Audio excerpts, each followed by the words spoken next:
We've travelled the world and eaten everywhere from roadside bars to restaurants with Michelin stars. But there really is nothing like a bit of home cooking.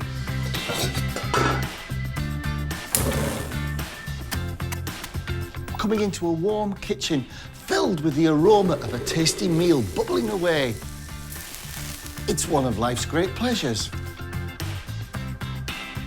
Lovingly prepared dishes with flavours that pack a punch.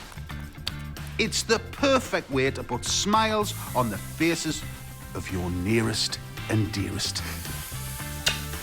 We'll also reveal the fascinating stories behind iconic dishes. Who makes the best spaghetti? Right answer. Who's going to have the first piece? Ooh. Discover the secrets to producing quality ingredients. And Service! Find out what chefs like to cook on their days off. This is much easier and much quicker. there's nothing quite as comforting as simple home cooking.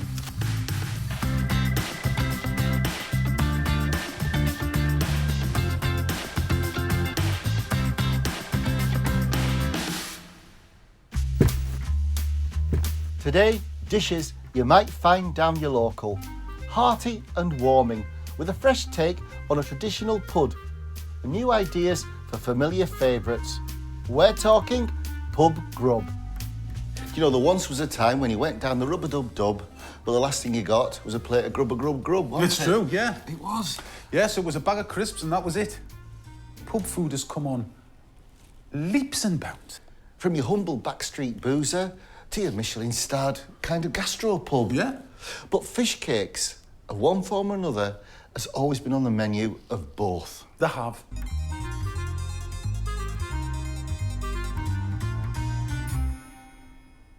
This is a proper fish cake. It's not loads of spuds with a fishy flavour. No, it's not. It's good. There's a good balance, this. So I'm going to start a mash, David. We're going to poach this salmon beautifully, a little court bouillon, and flake some hot smoked salmon to give it a nice savoury kind of umami thing. So first off, I've got some milk in this pan. I'll put a bay leaf in. Some peppercorns, just to flavour it a little bit. And let's have some dill stalks in this as well. Go on, why not? But to go with this, we're going to make some homemade tartar sauce, but it's a dill tartar sauce. You know, it's just that little bit nicer. Oh, it's lovely. It's a lovely recipe, this. And it's quite simple, as you'll see. Just float the salmon in there, pop the lid on, and give it about 5 minutes. Top tip when you're using a ricer, don't overfill it. Do you remember once we passed the potato through it twice? Yeah. We thought we'd get it finer and finer. Doesn't. No, we released all sorts of gluten and we created edible wallpaper paste. This is hot smoked salmon.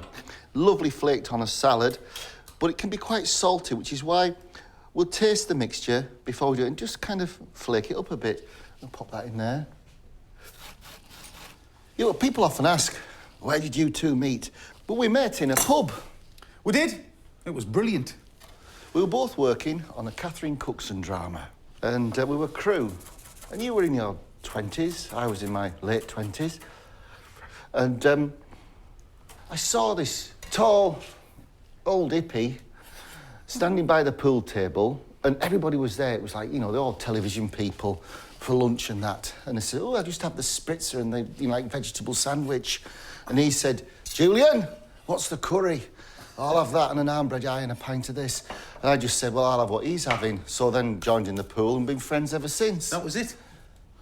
I'm going to use my hands for this. Just give it a little mix while we wait for the... Yep, not too far off. Oh, that's all right. Beautiful. So just flake that. So let's get the skin off. Put that in. This is quite a lot of fish, which is what we want. Wash your hands and then get stuck in, because you need to get this... Is it hot, that salmon? Evenly distributed. It's quite hot, but not too bad. Chill in the freezer for 10 minutes if possible, just to firm up before you start the process of coating them. So what we could do... What, mate? We could make the dill tartar sauce while we're waiting. Do you want to man the beast? I'll man the beast. Right. We start off the process with an egg yolk. The dexterity of it. I know. The egg yolk goes in. Perfect. A little bit of salt, pinch of salt. And a teaspoon of Dijon mustard. A little bit of oil just to get it going. Well, I think we'll give that a zip-de-doo-dah first. Right, because it's all about emulsification across the nation. And then... Just a tiny drip. Tiny drip, mate, that'd be lush.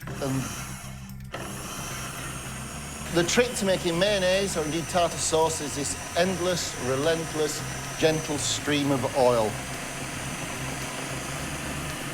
Yeah, once it starts to grip, you're off, innit? I think that's it. It's starting to turn in on itself, isn't it? Perfect. Perfect. I will chop some cornichons. I will chop some capers. So what about 4 tablespoons of chopped cornichons, 3 tablespoons of chopped capers. So we put all that in. There's 2 tablespoons there. The cornichons. Let me just get... We'll chop some chives.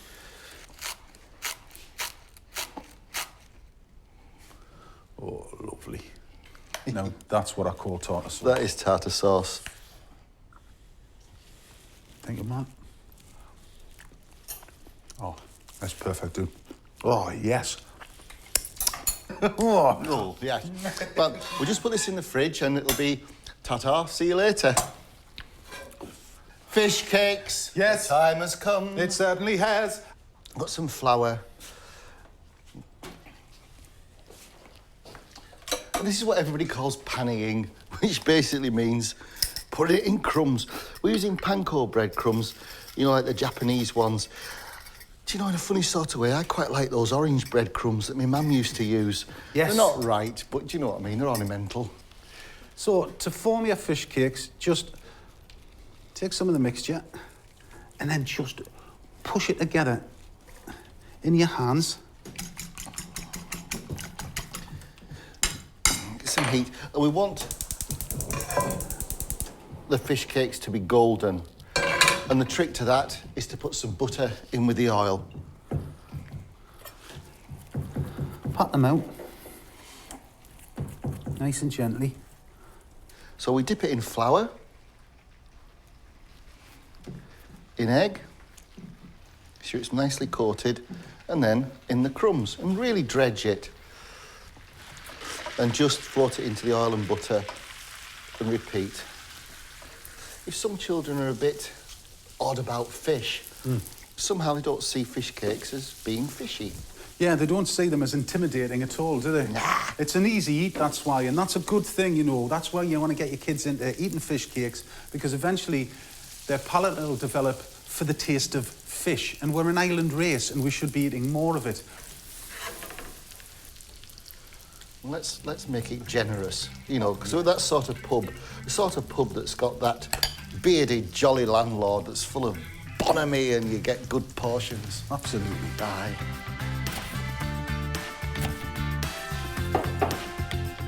That is our salmon fish cakes, super pub style, with homemade dill tartar sauce. Come on. What's not to love?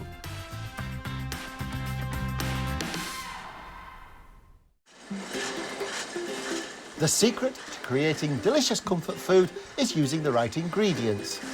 The real work is done by the producers who put all their passion and expertise into getting their ingredients just right.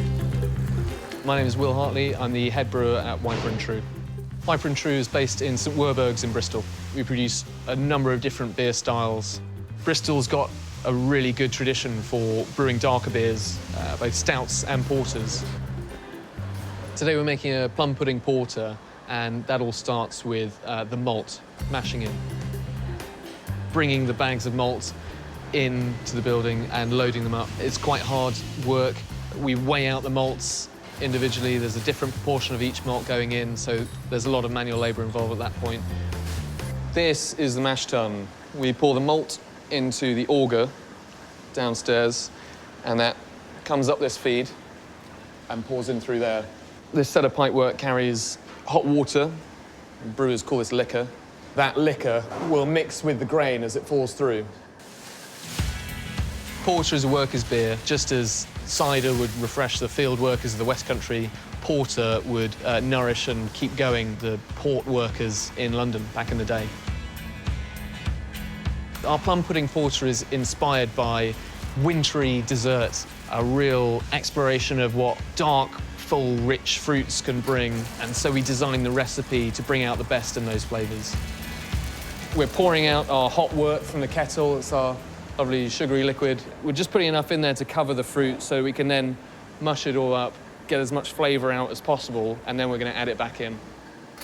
Porters tend to have a lot of complexity. Toasty, having coffee, chocolate notes. It's quite a dry, but also full-bodied beer.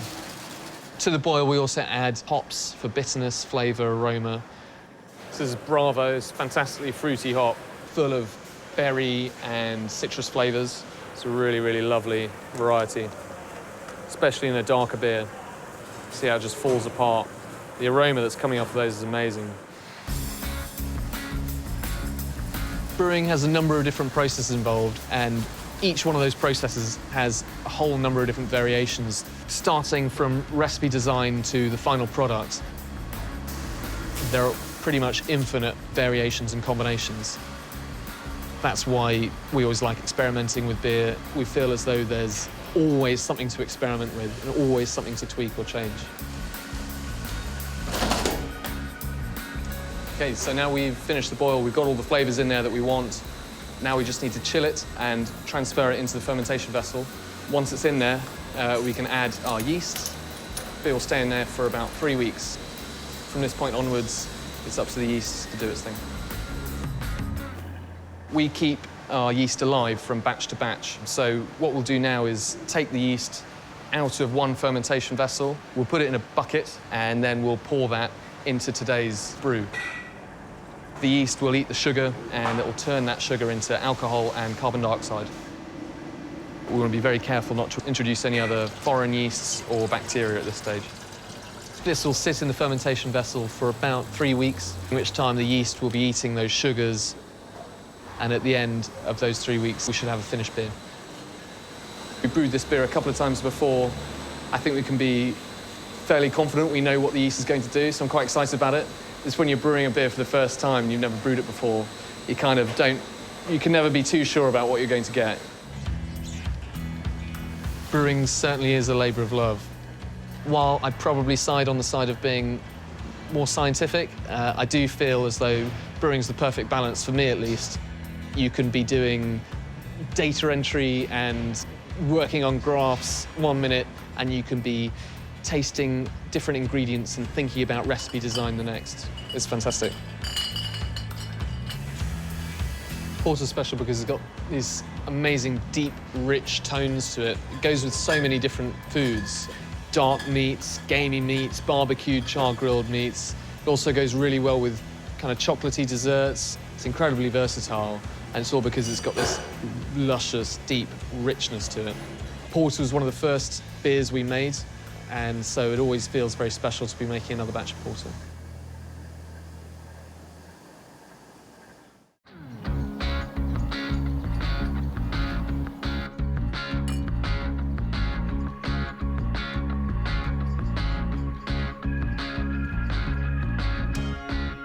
Now, like many people who go to the pub on occasion, you end up talking a lot of cobblers. Yes, just after 9 o'clock normally. Aye, so we're talking deer cobblers. Yes! It's our venison cobbler. The cut of meat that we're using is shoulder. I'm just going to trim this off, mate, and then dice it. Now, one of the building blocks to stews all over the world is what chefs would call a mirepoix, and that's the mixture of diced carrots, onion and celery. But this is kind of pub food, so this is quite a hearty mirepoix. So for my purposes, we'll call it a maxi-poix. So first off, we'll get the onions into some oil and get it to sweat nicely. So what we're doing is, you see these pieces here? We're going to try and just trim those off because that's sinew. It will come down in the cooking time because it's going to cook, we're going to cook this for about 1 hour and 3/4 to 2 hours. But I just like to take the really thick bits out. There's a lot of onions there, but this is all going to drop down and it's going to be rich. Now look, I'm keeping the meat in quite decent-sized chunks. Now the reason for that is it cooks a long time and you really want to keep the kind of integrity of that meat. So when you do pop it in your mouth, you get a lovely chunk of this fabulous venison. It's a great product that we produce in the UK, venison. It's brilliant. Carrots going. With venison, we get all the opportunities to put in things like bay and thyme, red currant jelly, mustard. You know, you can build up the sweet and savoury flavours. And now some celery. This is like young celery. What I would do is normally just strip off any stringy bits, just like so. And pretty soon, this is going to be sweating. It's going to be sweating like the darts team when it's going for double tops. I think we're there, mate. Right, Mugger? Yeah. So a couple of big tablespoons of flour goes in. And, you know, as I say, we want this to be rich and thick and hearty. Lovely. This is stonking good gravy, not a frugal jus. Definitely not. And let's have a teaspoonful of mustard powder in there as well. Right. Now, what I'm going to do is make sure that those veggies are all covered with this beautiful mix of flour and mustard. And that will form the thickening for the venison casserole. Time for the beer. Get in. Look at the colour of that. Well, the beer's going to give it a lovely, dark, rich colour. In fact, it's probably too rich, so I think we need to put some water in as well. A little bit of water. Look at that. Nice, decent chunks of venison. And then, Mr. Myers? Well, venison, we can have some nice sweetness. So some red currant jelly, a couple of big spoonfuls of that, which again, and it's going to give the sauce a lovely sheen as well as flavour. A couple of bay leaves, and some thyme. Just strip the leaves off, we don't want the sticks in. And we have stacks of black pepper. You do the Salt King, you got a good taste for it. Right, so now what we need to do is bring this to the boil.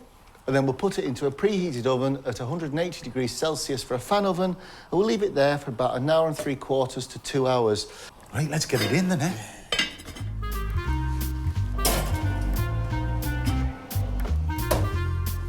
Perfect.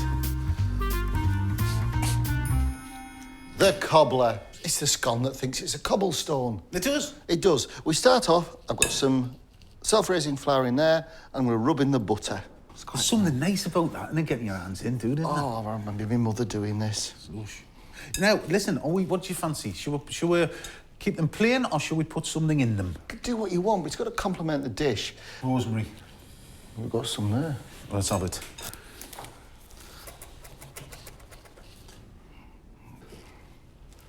Kingy, should I cut out and you want to finish these, so I'll go and clean my hands? All right, mate, yeah. Milk's measured, 300 ml. Perfect. And just put all the milk in at once, in a little well in the middle, and then you very gently just form a dough.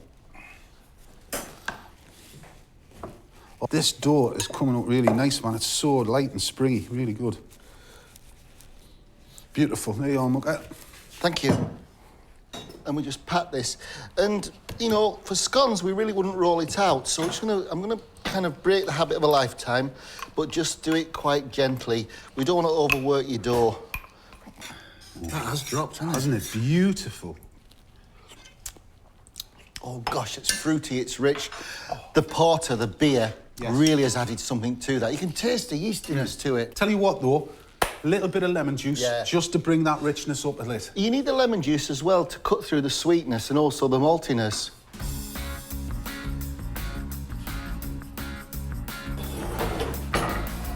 Don't waste your mixture. We'll reform this. So we'll start in the centre and just work your way around. Should we do half cobbles? Oh yeah, let's go. Yeah? As they rise, they'll go really moist and unctuous on the bottom and really crisp on the top, because what we're going to do is we're going to brush them with a little bit of beaten egg. Right, now, I've just increased the oven temperature from 180 to 200 because these, we need to treat them a little bit like scones, so the oven has to be really quite hot.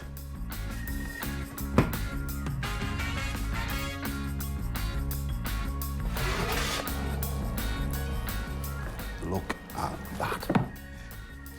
It's beautiful. Stick that in the middle of the table. Everybody goes for it. You know, sometimes in a pub I like that, where you all kind of go from the same bowl. Gosh. You know, how many of you are there? I'll give you a big one. Lovely. Beautiful. There we go. Venison Cheers. cobbler. Cheers, Mugger. Champion. Cheers.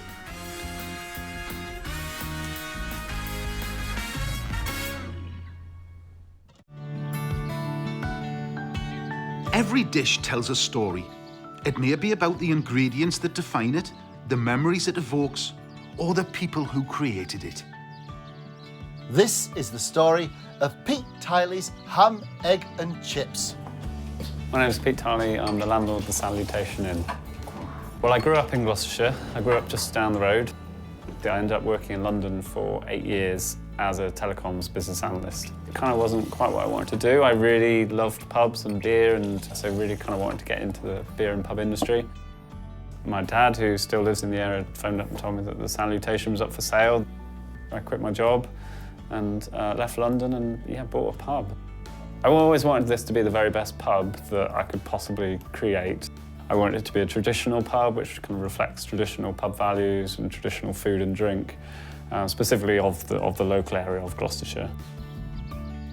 We're in a village called Ham. We wanted to produce the very best ham that we possibly could, so we started keeping the pigs. We've got 8 pure Gloucestershire Old Spots. It's a breed that originated from this area in the Berkeley Vale. The spots on the back were said to be from bruises from apples falling on top of them. The customers bring in sack loads, literally sack loads of apples for us to feed the pigs. We're feeding them on whey, which we get when we pick up our cheese from a local cheesemaker, which gives them a really succulent, kind of juicy, tender kind of meat. It's nice to kind of use waste products like whey instead of, you know, having to just rely on sort of animal feed. And nice to link back to the traditions of the area. The fact that they live as happy, contented pigs in a nice, stress-free environment means that they are relaxed, and that affects the quality of the meat. It's kind of getting back to the simplicity of the ingredients, making sure they're really good quality and they're sourced correctly. Well, ham, egg and chips is, for me, it's the quintessential British pub meal. So then we felt, well, OK, we've done the ham, and the next, obviously, step for the perfect ham, egg and chips is the egg and the chips. So we got some chickens and planted some potato seeds, and yeah, there we go. We've got 9 hens. They're a mixture of different breeds. We've got some sort of interesting kind of rare breeds. We've got a Buff Orpington. We've got some cream leg bars, which lay the blue eggs. Because there's not too many, we kind of generally use them up pretty much every day, so the egg kind of turnover is nice and fresh, so you've got kind of nice yolks. They hold together well in the pan. It's great for customers to have eggs from our own chickens. They can come in, they can see how they've lived, they can have a nice life. We feed them on corn, which gives a nice yellow, good coloured yolk. I think the way we have these fresh eggs and happy chicken, well, just, you know, it's good to have happy animals, really. We grow our own spuds. Very rewarding to go into the garden, like turf them out the ground, out the soil, and then straight into the kitchen. Chips don't get a lot fresher than that. It's simple ingredients, but together they combine to make this the most amazing kind of taste sensation of, you've got your hot chips, the cold ham, sort of saltiness of the gooey, you know, rich egg. I love the simplicity of it. I love the fact it's a traditional pub meal.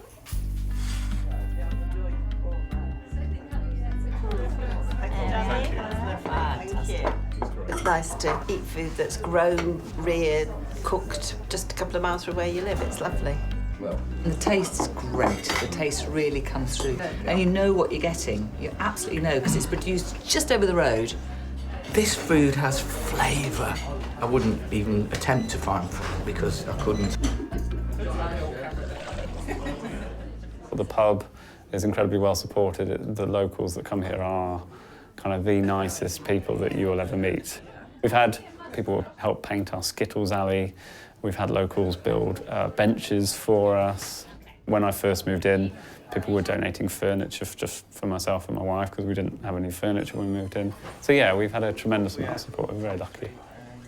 Where you have a well-run community pub, you will have a much happier, healthier, better functioning society. So for me, it's really important that a pub acts as a hub for a local community and supports that community. We were on a mission to create the very best ham and chips we could, and doing it all ourselves and being able to say to the customer, we can tell you exactly how each component has been produced, then I think that's a great thing.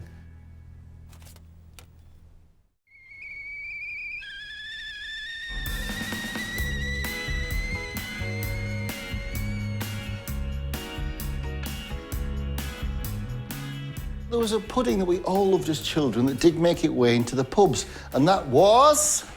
Lemon meringue pie. Can we reinvent it? Yes. So we're going to do a grapefruit and orange filling. Sharp, but sweet. Citrus, Steve, citrus. So what goes with orange? Chocolate.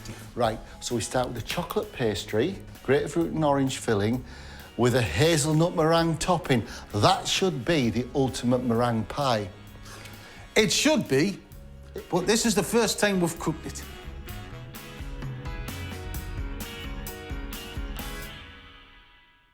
I'll do the chocolate pastry, and to be fair, I have tried this out. It is the shortest pastry you've ever seen. Either whiz the flour, cocoa, icing, sugar and butter in a food processor, or rubbing by hand until the mixture is resembling fine breadcrumbs. And you want to get the air into this so it's like chocolate fluff. To make the filling, zest one of the oranges and the grapefruit, put in a bowl, then add all the juice from the oranges and the grapefruit. Now, what I'm going to do is squeeze the juice into a sieve, because I don't want any of the pulp. There's my chocolate crumbs. So now I put in an egg yolk. I don't know, I just thought I'd do it for dramatic effect. And I'm going to cut it in with a knife. I'm still on with the oranges. Now, we don't need much water in this, but I think we just put a bit in just to bring it all together. Because even with the egg yolk, it's starting to clump. It's a tinsy drop, like a teaspoon of water. And there we have a very, very rich, unctuous chocolate pastry. Try and roll that out. You might as well try to knit a jellyfish. It's not going to happen. So what we need to do is to put this in cling film and put it in the fridge to chill for a good hour. There's half a litre of water in this pan. I'm going to bring this to the boil. All will be revealed in the fullness of time.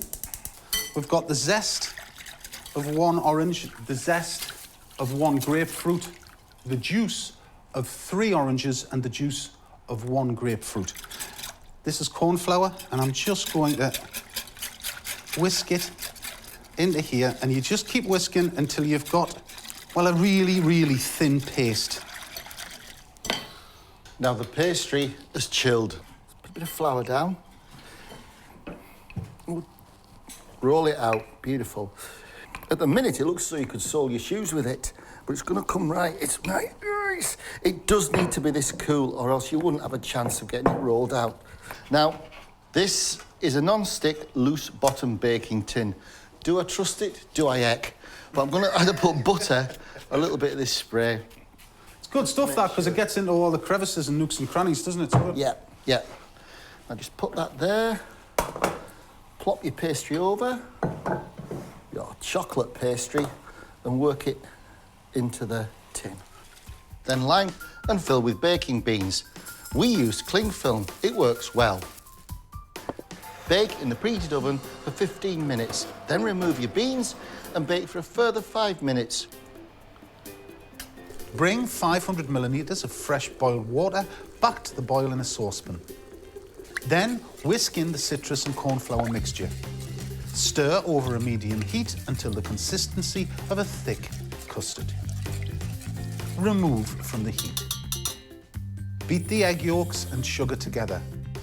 Then add this to the custard.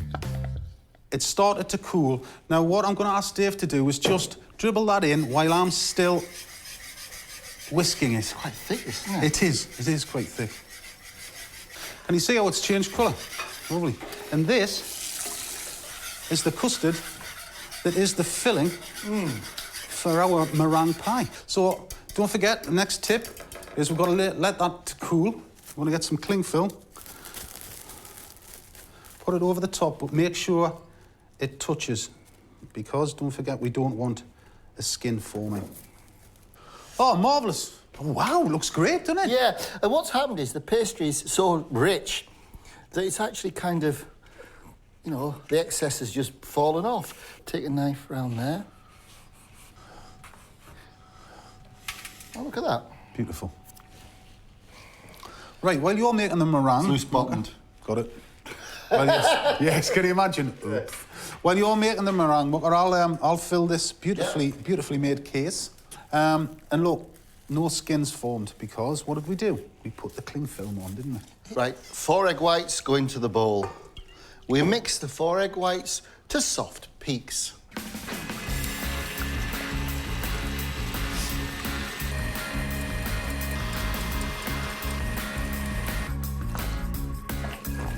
We've got a very nice, user-friendly meringue.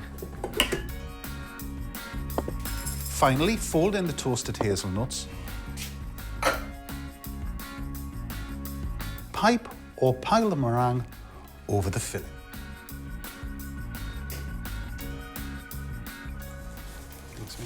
That is a really good job, mate.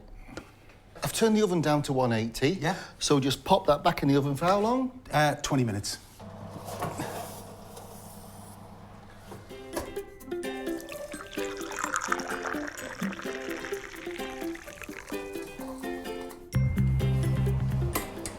Sun-kissed and beautiful. And that's just us. Yeah, we've got to wait for that to cool now. That's the odd bit. Aye.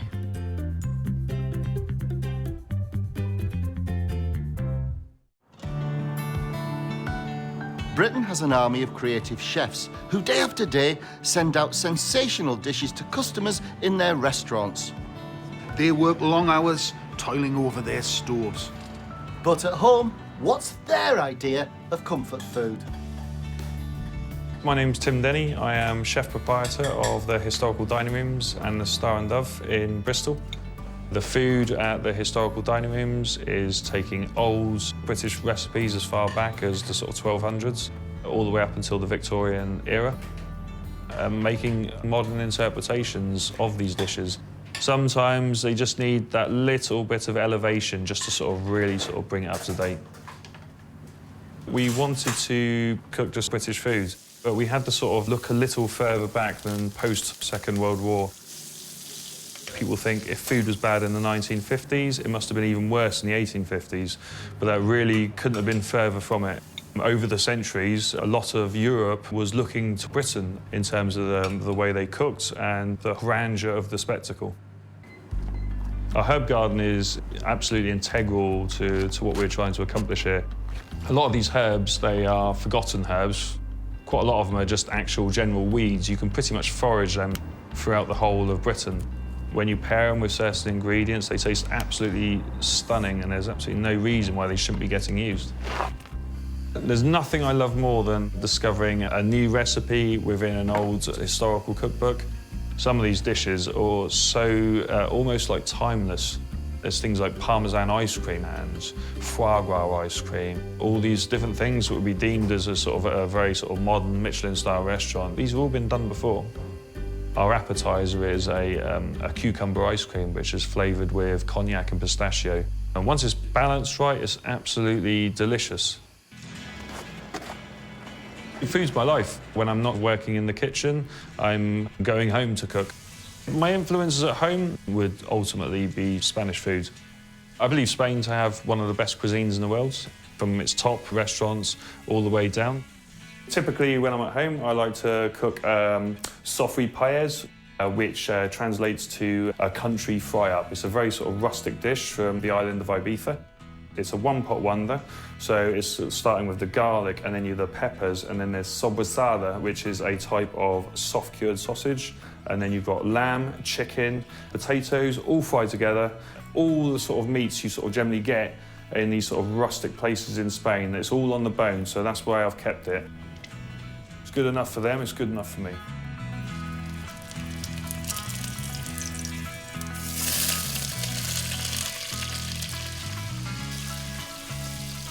Next up is something called sobrasada. It's a really interesting ingredient. Places like Ibiza can't dry cure things, so this is their equivalent to, say, a chorizo. This as well, morcilla. So this is a Spanish black pudding, very sort of paprika-y, and again, this will sort of give added depth to the actual finished dish. I go back to Spain as much as possible. Last year, I went there 6 or 7 times. Every time I go there, regardless of whether it's a 3 Michelin star restaurant or a sort of €2 tapas bar, for example, I'll always take something and take some influence. I absolutely live for the eating. One thing that really amazes me is the amount of chefs I know, even like Michelin star chefs, that don't even actually cook at home. They do it for a profession. When it comes to their day off, it's generally takeaways and pizzas and whatnot, but I think it's absolutely crazy. I think I spend 60, 70 hours a week cooking all this beautiful food for people. There's absolutely no way that I'm not going to have a slice of it myself.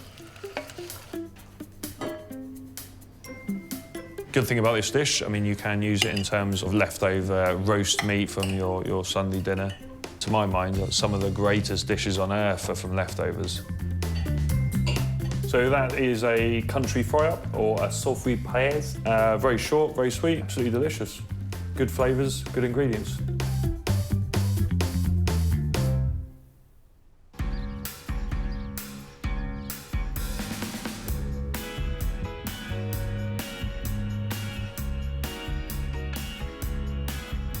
Pub food can be quite regional, like Lancashire hot pot, Lancashire.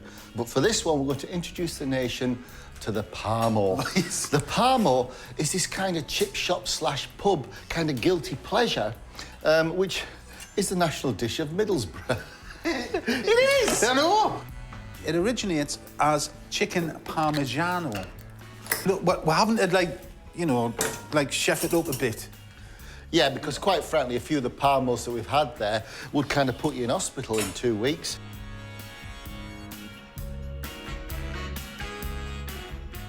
So I take some soft white breadcrumbs. This is just a loaf that's been through a processor. A big heap of grated Parmesan cheese. Mate, they are butterflied, ready for your delectation. Brilliant. Right, I've got a teaspoon of dried oregano on there. Could you chop us some fresh basil, Si? I can, mate. I've just cleaned my board down, so we're laughing. I'll do that now. Right, so pane, clean hands. You take the chicken like so, just flour and roll in the egg. But I've seen this done with massive turkey breasts. Yes. You end up with a Parmo the size of a frisbee. It's massive. And then just put that in the crumbs and don't be shy. Because really, to my mind, the crumbs are kind of one of the best bits. That, Mr. Myers, is a job well done, sir. Now, in certain hostelries around the northeast, this would be deep fried. But as a nod to culture and health, we're going to bake ours. That's the last one. Perfect. Now we need to drizzle them with olive oil. Would you mind, sir? Clean my hands. And that needs to go into a preheated oven about 180 degrees Celsius for 12 to 15 minutes till it's just cooked through. To make the sauce, heat the olive oil in a saucepan and add the onion. Sauté until very soft. You want it translucent and buttery. Then add the garlic. Cook for a further couple of minutes, then add the red wine. Allow to bubble fiercely until reduced by half. Add the oregano and tomatoes. We'll want to cook this right down, so it's literally quite lumpy because if we lay the chicken down on like a runny sauce, it's going to make the chicken wet and horrible. So we're going to cook that probably for about 20 minutes. Right. Well, there we go. That's the chicken. Lovely. The sauce is doing well. When the sauce is done, we can start assembling the Parmo.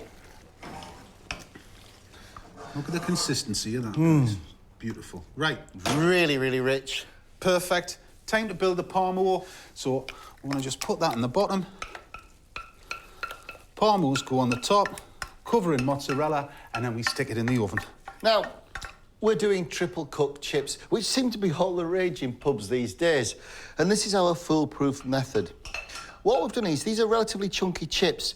These have been poached, like a gentle, gentle boil, for 20 minutes. So you need to handle these with care. Now, we put these in the deep fat fryer now at 130 degrees for about 5 minutes. That's at 130. Mozzarella. That's good buffalo mozzarella, isn't it? It is, look, and that's what you want. This is the sort of stuff that you want. Look at that in there. Nice, stringy, young, beautiful mozzarella. This goes in the oven, 15 to 20 minutes. Until it's golden and bubbly. Right, that's stage 2 complete, Si.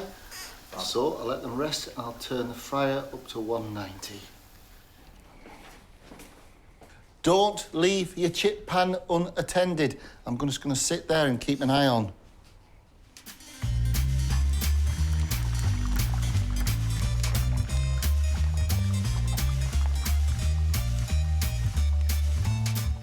Right, mate.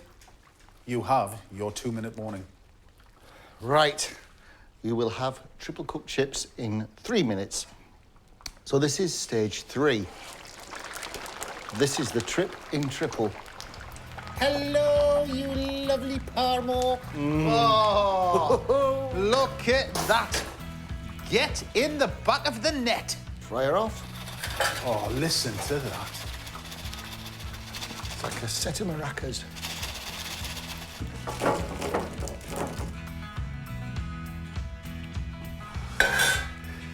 Yes. It is a great one for a family tea time, isn't it? Oh, it's fab, man. Now, they are crispy. And that's the beauty of the triple cooked chips. It's flippin' tasty. It's fantastically tasty, isn't it? Oh, perfect chip. Yeah. The Parmo may be new to a lot of the country. Yeah. But it's worth discovering. It's worth a visit. It's a chip off the old block, this. Oh. Okay.